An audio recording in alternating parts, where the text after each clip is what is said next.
ప్రస్తుతం మనం ఉన్నాము అయోధ్యలో ఉన్నటువంటి రామ్ సేవాపురంలో. ఇక్కడ రామ మందిర నిర్మాణానికి సంబంధించి కొన్ని కీలకమైనటువంటి ఘట్టాలు ఉన్నాయి. నాకు కుడివైపున రామ మందిరానికి సంబంధించి మహాద్వార ఇక్కడ నిర్మాణం అవుతోంది. మహాద్వారాలని ఇక్కడే చెక్కుతున్నారు. అనురాధ టింబర్ అసోసియేషన్ హైదరాబాద్కి చెందినటువంటిది. ఆ తర్వాత ఇప్పుడు నా వెనకాల కనిపిస్తున్న దగ్గర ఇప్పుడు రామ జన్మభూమికి సంబంధించి విగ్రహ ప్రాణప్రతిష్ఠ కోసం, రామ మందిర ప్రారంభోత్సవం కోసం వచ్చేటువంటి భక్తులకి సామాగ్రి అంటే వారికి అవసరమైనటువంటి ఆహార సామాగ్రి ఇది అందుకు సంబంధించినటువంటి ఇతర వస్తువులన్నీ ఈ గోడౌన్లో ఉంచారు. అయితే ఇప్పుడు మనం చూడబోతున్నాము రామ్ కథాకుంజ్, రామాయణానికి సంబంధించి రాముడి జననానికి ముందు ఏం జరిగింది, ఆ తర్వాత రామావతారం, ఆ రామావతారంలో రాముడు చేసినటువంటి ఆ ఆయనం, రాముడి ప్రయాణానికి సంబంధించి, దీంతో పాటుగా సీతతో కళ్యాణం, ఆ తర్వాత లంకకి వెళ్ళడం, ఇవన్నిటికీ సంబంధించినటువంటి బొమ్మల రూపంలో అంటే విగ్రహాల రూపంలో ఉన్నాయి. వాటన్నిటిని మనం చూడబోతున్నాము. రామ్ కథాకుంజ్లో రామాయణాన్ని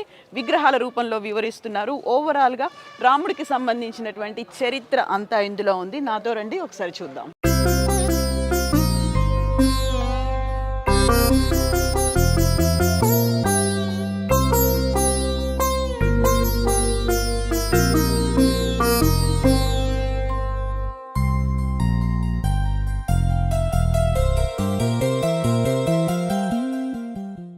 రామ్ కథాకుంజ్లో భాగంగా మొట్టమొదటగా ప్రారంభమవుతుంది మనకు ఎదురుగా కనిపించేది పుత్రకామేష్టి యాగం. దశరథ మహారాజు చేసినటువంటి ఈ యాగానికి సంబంధించినటువంటి విగ్రహాలు అనేవి కనిపిస్తాయి. ఇది మొదటి విగ్రహంగా కనిపిస్తాయి. ఇక్కడ పుత్రకామేష్టి యాగంలో దశరథ మహారాజు తనకు పిల్లలు కలగాలి, తనకి పుత్రులు కలగాలి అని చేసినటువంటి యాగానికి సంబంధించినటువంటి విగ్రహాలు అనేవి ఉన్నాయి. ఇక రెండవ వైపు కౌసల్య, సుమిత్ర, కైకేయి ముగ్గురికి కలిగినటువంటి పిల్లలతో దశరథ మహారాజు ఆడుకుంటున్నటువంటి ఒక సన్నివేశం కనిపిస్తుంది. ఇలా రాముడు, రామచంద్ర ప్రభు జననానికంటే ముందు నుంచి ఉన్నటువంటి వివరాలన్నింటినీ వెల్లడించేలా ఉన్నటువంటి విగ్రహాల్ని ప్రస్తుతం మనం ఇక్కడ చూస్తున్నాము. మనతో పాటుగా ఉన్నారు ఇక్కడ ప్రధాన శిల్పి రంజిత్ మండల్. రంజిత్ मंडल जी, जय श्री राम। जय श्री राम। तो आपको कितना साल लगा ये सब बनाने में? इनको बनाने में हमको लगभग 10 साल लग गया। 2013 से शुरुआत हुआ है। हाँ। माननीय अशोक सिंघल जी के आदर्श से ये बना है। हाँ, अशोक सिंघल जी से। उन्होंने हमको लाए थे आसाम से जब हम कक्षा 8 में पढ़ते थे। तब से आप यही हैं? नहीं, तब से हम विश्व हिंदू परिषद में हैं, दिल्ली में थे। फिर 2002 में माननीय चंपत राय जी जो राम जन्मभूमि ट्रस्ट के मुख्य जो अभी महासचिव जी हैं, उनके साथ आ गए थे कारसेवकपुरम में। बाद में ये हमको नानाजी देशमुख जी ले गए थे गोंडा में, चित्रकूट में, कोई जगह काम में हमको दिया गया था। अंतिम में 2012 में कोई मीटिंग होने के बाद ये मूर्ति जब बना दिया गया, हाँ। तब पास हुआ है। तो ये किस मटेरियल से आपने ये सब बना दिए? ये इसमें है सीमेंट, सरिया, गिट्टी, स्टील तार, स्टील जाली, केमिकल। ओ, ये सब सीमेंट से बना हुआ है? सीमेंट, सरिया, गिट्टी, स्टील तार। स्टोन नहीं है, स्टोन जैसा नहीं नहीं, डायरेक्ट स्टोन नहीं है। ये मोल्ड भी नहीं है, डायरेक्ट है, विदाउट मोल्ड, डायरेक्ट प्रोसेस में है। हाँ, हाथों से बनाए हैं। जी जी, हाँ, इसीलिए सब ये डिजाइन ये सब आ गया ना। जी। तो ये सब करने में आपको कितना साल लगा? 10 साल? हाँ, 10 साल लग गया। मैं अकेले करता था। हाँ। आप अकेले ही इतने सारे विग्रह कर दिए? जी जी। तो मेरा पिताजी आए थे बीच में मदद करने के लिए। हाँ। वो पिताजी थे मूर्तिकार नहीं थे, तो मेरा गॉड गिफ्टेड था, इनबॉर्न क्वालिटी जिसको कह सकते हैं। तो छोटे से मूर्ति बनाते बनाते बड़े हुए हैं। पिताजी आए थे 2015 में, 2022 में उनका निधन हुआ है, मैंने मृत्यु हुआ है। और अभी हम तो अकेले हैं, लेकिन एक लेबर ले लेते हैं कभी कभी, तो एक बार करते रहते हैं। और कितना साल लगेगा कंप्लीट होने में? वहाँ तो कलरफुल है ना वो विग्रह? वो तो सिर्फ दिखाने के लिए थे, वो माननीय अशोक सिंघल जी का आदेश था। हाँ। तो हमको सिर्फ दिखाना था वो। हाँ। तो अभी जो है हम कर रहे हैं, इसका मूर्ति जब कंप्लीट हो जाएगा, कॉरिडोर में जाके लगेगा, तो वहाँ पर जाके ही पेंटिंग होगा, जो जैसे चंपत राय जी का आदेश होगा उसी अनुसार। तो वहाँ राम जी का जन्म हुआ, यहाँ ये है बालराम, जो बालराम खेल रहे थे। हाँ, खेल रहे राम थे। लल्ला। हाँ, राम लला कौशल्या जी से कौशल- गोद में है। हाँ और वो विष्णु जी का वहाँ लड्डू खाते हुए राम। हाँ, वही। सो విష్ణు దగ్గరున్న అక్కడ ఉన్నటువంటి ప్రసాదాన్ని తింటున్నటువంటి రామ్లల్లా బాలరాముడి విగ్రహంతో పాటుగా ఇక్కడ మనకు కనిపిస్తోంది రాముడు శ్రీరామచంద్రుడు చిన్నప్పుడు తన తల్లితో కలిసి ఆడుకుంటున్నటువంటి విజువల్స్ అనేవి. ఇందులో ప్రతి అంశాన్ని చాలా క్లియర్గా వివరించారు. ఇక్కడ రాముడు లక్ష్మణుడు భరత శత్రుఘ్నులు ఆశ్రమానికి వెళ్ళి అక్కడ అన్ని విద్యలు నేర్చుకుంటున్నటువంటి విజువల్ కూడా కనిపిస్తోంది. దీంతో పాటుగా అన్ని యుద్ధ విద్యలు నేర్చుకోవడం, ఆ తర్వాత అక్కడే అదే సమయంలో రాక్షస సంహారం, వీటన్నిటిని వివరిస్తూనే ఇక్కడ కీలకమైనటువంటి మరొక ఘట్టం కూడా కనిపిస్తుంది రామ లక్ష్మణులకు సంబంధించి వారిని. సో यहाँ पर कल्याण कहाँ पर है जी राम जी सीता मैया का कल्याण कहाँ पर है यहाँ? ये ऐसा एक्चुअली ये है पुष्प वाटिका, पहला दर्शन हुआ था। हाँ ये तो बाल वो ये तो पुष्प वाटिका है। जी, जी। हाँ ये बाल राम से शुरुआत हुआ, ये तारकाबाद हुआ, हाँ फिर सुबाहुबद हुआ, फिर अहिल्या उद्धार आया, अहिल्या उद्धार के बाद जानकी जी का सीता जी मैया का जन्म हुआ।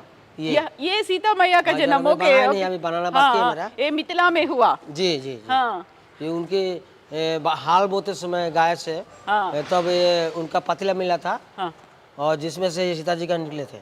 तो ఇక్కడ మనకి కేవలం రామ జననమే కాదు, సీతామయ్య జననం కూడా, జానకి మాత జననానికి సంబంధించినటువంటి వివరాలు కూడా ఉన్నాయి. సో ఇందులో ఇది మిథిలాకి సంబంధించినటువంటి అట్మాస్ఫియర్ని క్రియేట్ చేశారు. ఇక వెరీ ఫస్ట్ టైం రాముడు సీతను చూసేటువంటి దృశ్యం ఇక్కడ కనిపిస్తోంది. రామ లక్ష్మణులు వస్తూ ఉన్నప్పుడు సీత ఆ ఉద్యానవనం నుంచి రాముడిని చూసేటువంటి ఆ దృశ్యాన్ని ఇక్కడ వివరించారు. సో इसके बारे में बता दीजिए। हाँ, इसके ये है स्वयंवर सभा, जो जिसमें स्वयंवर। जी स्वयंवर में जो रावण भी आए थे, दूसरे देशों का राजा भी आए थे, और जनक जी है, इसमें जो वो रखा जाएगा, धनुष रखा जाएगा। धनुष रखा जाएगा। हाँ, तो उसी का एक दृश्य देने का प्रयास किया हमने, जो धनुष नहीं तोड़ पाया, इसी का एक सीन है, दिखाने का प्रयास किया है। ओके, ये यहाँ पर स्वयंवर के बाद हाँ, स्वयंवर के बाद ये है धनुष तोड़ने के बाद परशुराम जी के बाद साथ जो वार्ता हुआ था, हाँ परशुराम वार्ता में आया था, उसी का दिखाने का प्रयास किया है। ओके ओके, ये सब उसी का। हाँ, एक पार्ट है। हाँ। इसके ये है जो है दशरथ जी जो दुखी थे, 14 साल के लिए वनवास दिए थे। यहाँ पर तो कल्याण कहाँ पर है? कल्याणम नहीं है ना, सीता मैया का विवाह हो रहा था। और ये देंगे, इसका बनाएंगे, 2 स्क्रिप्ट बाकी है, धनुष तोड़ते हुए और सीता मैया का विवाह, दो बनाना है हमको। ओ वही बाकी है। जी जी, अभी तो वो ये बाकी तो वनवास पे चले जा रहे है। हैं यहाँ वनवास से। है, वनवास में ये कौशल्या जी से विदाई है, हाँ कौशल्या जी से विदाई है। ओके, तो ये भी सीमेंट से बना हुआ हाँ, है सब सीमेंट ये सरिया सब। की चीज। సో వనవాసానికి వెళ్తున్నటువంటి దృశ్యం ఇక్కడ కనిపిస్తుంది. అయితే సీతామయ్య అంటే ఆ రాముడు సీతకి సంబంధించినటువంటి ఆ కళ్యాణ వివాహానికి సంబంధించి ఇంకా అది కంప్లీట్ అవ్వలేదు. ఆ విగ్రహాన్ని కంప్లీట్ అయిన తర్వాత ఇక్కడ ఇన్స్టాల్ చేస్తారు. సో వనవాసానికి వెళ్తున్నారు, వెళ్ళేటప్పుడు నార చీరలు కట్టుకొని నార బట్టలు కట్టుకొని వెళ్తున్నటువంటి దృశ్యం అనేది ఇక్కడ కనిపిస్తోంది మనకి. वशिष्ठ जी से विदाई వశిష్ఠ జీ. సో అక్కడ వశిష్ఠ మహామునిని మహర్షిని కలిసినటువంటి విజువల్, గుహుడితో ఉన్నటువంటి విజువల్, తను నది దాటడానికి గుహుడు ఎలా హెల్ప్ చేశాడో నిషాద్ రాజ్ అంటారు. నిషాద్ రాజ్ చేసినటువంటి హెల్ప్ ఇది ఇక్కడ కనిపిస్తోంది, నదిని దాటడానికి చేసేటువంటి ప్రయత్నం. సో ఓవరాల్గా అయితే ఇక్కడ రామాయణానికి సంబంధించి ఇలా పెట్టాలి, ఏర్పాటు చేయాలి. సో ఇక్కడ రంజిత్ మండల్ గారిని తీసుకొచ్చి ఇక్కడ ఈ కాన్సెప్ట్ రామాయణాన్ని ఏర్పాటు చేయాలనే కాన్సెప్ట్ వచ్చింది విహెచ్పికి చెందినటువంటి మాజీ అధ్యక్షుడు అశోక్ సింఘాల్ గారిది. అందుకని ఆ అశోక్ సింఘాల్ గారి విగ్రహాన్ని కూడా ఇక్కడ ఏర్పాటు చేశారు. ఓవరాల్గా అయితే కంప్లీట్గా రామాయణానికి సంబంధించి ప్రతి ఒక్క అంశాన్ని దేన్ని మిస్ అవ్వకుండా ఏది ఇంపార్టెంటో దాన్ని అందులో ఏర్పాటు చేసినటువంటి वनगमन है। वनवास में जाते समय, चित्रकूट जाते समय, ये चित्रकूट विदाई लेते हुए ये भृगु ऋषि आश्रम में, भृगु ऋषि आश्रम में भी आए थे। ये वशिष्ठ नहीं, ये है वाल्मीकि आश्रम में भोजन, मतलब आहार, फलाहार की ये सीन है। अभी ये बनाएंगे यहाँ पर